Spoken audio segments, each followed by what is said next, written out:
to the sewing machine. So you've joined the seams, you've joined this as well.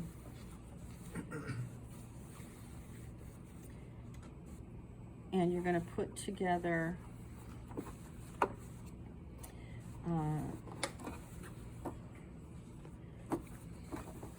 here the neckline using 1/4 inch seam, then you understitch it. Then you do the armhole. You don't understitch it yet, because what you'll do is you'll bring the facings up together and sew down the side seams. In the back, after this is done, then you can do your zipper. Okay? But in terms of this particular one, I will understitch the sleeves after I join this, so they don't have that buckle. Okay? So that's all it is. And then you turn it inside out and everything's clean. So you don't have to have the separate facing for the neck, separate facing for the arm, and then they flip out. Everything stays nice and neat inside. All right? So go ahead and follow me. I'll do the work for you.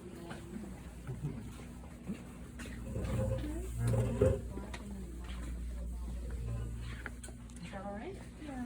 Okay.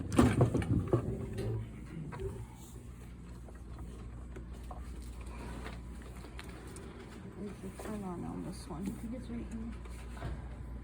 Oh, there we go.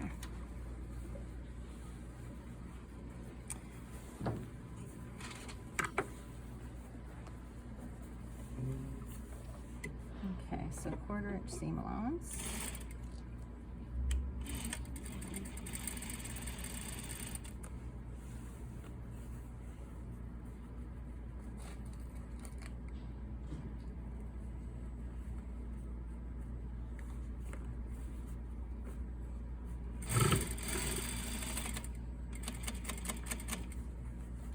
And you would overlap these bottom edges for prior to assembling this.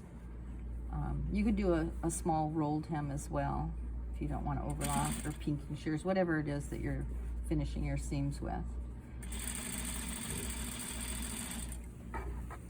And then of course if you're adding a lining, you don't need to finish, because the lining will finish.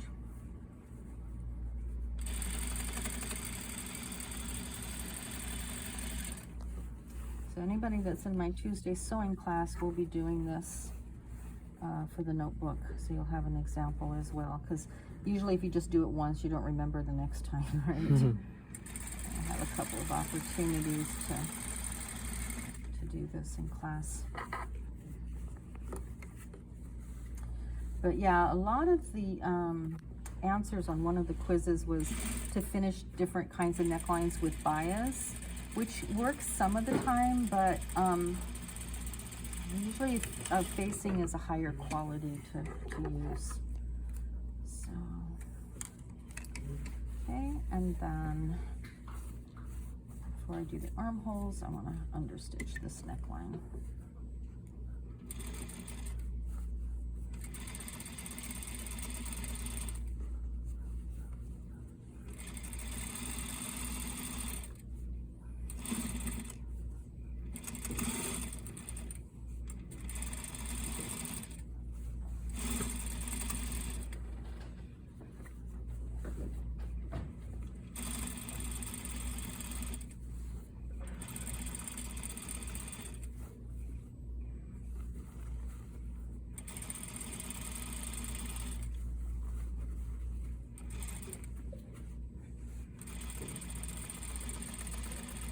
Like how I lined that up without pins. Yeah, yeah, we don't use pins in mass production because it just too much time. Yeah. Usually the operators, they have like a piece of elastic, then they keep like a pin cushion right there. Did you do that, Matt? Yeah, we had a piece of felt. I Yeah. just tied around the machine. Yeah.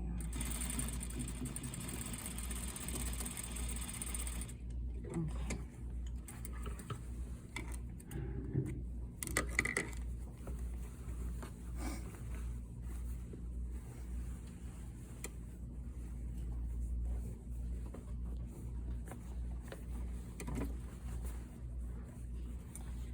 And then these guys.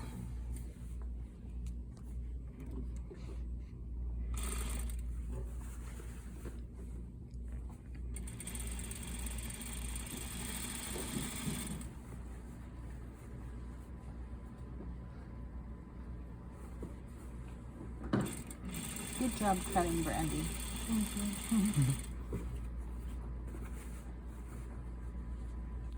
That's really what the key is. You know how you hear in when they talk about designers' cuts?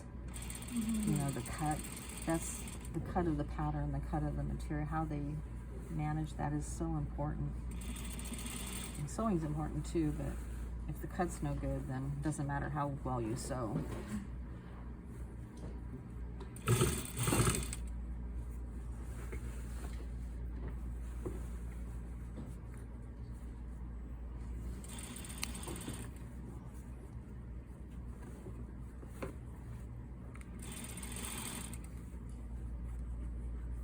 And my seamstress, we did a new evening gown the other day that has this sort of a finish, but I mean, I gave her 2 evening gowns with contrast chiffon and stuff, and she had it done in an hour, both of them.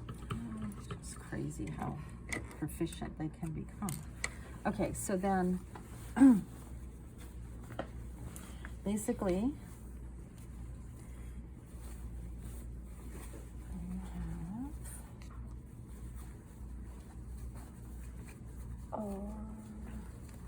this comes through, you pull this through.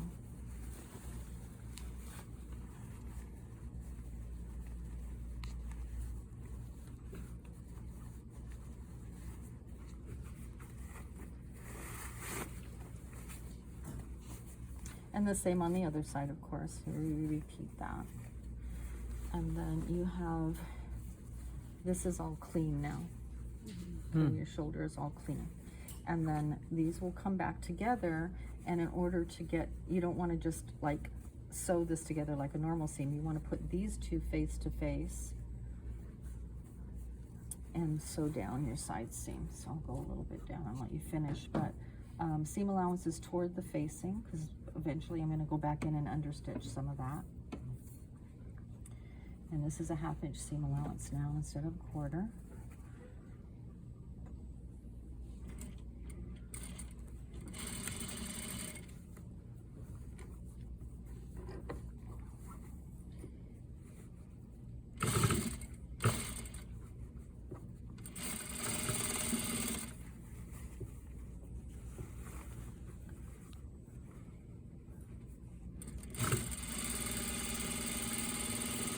And so forth.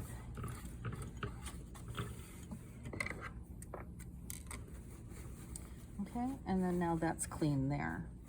So you can just tack that a little bit on the bottom with the seam, and then everything is to the inside and clean. Okay. Then as far as your back is concerned, if you're sewing a zipper up to this point, you can sandwich the zipper in there if you want for clean, or you can overlap your edges. That's up to you how you decide to finish that. Okay? All right.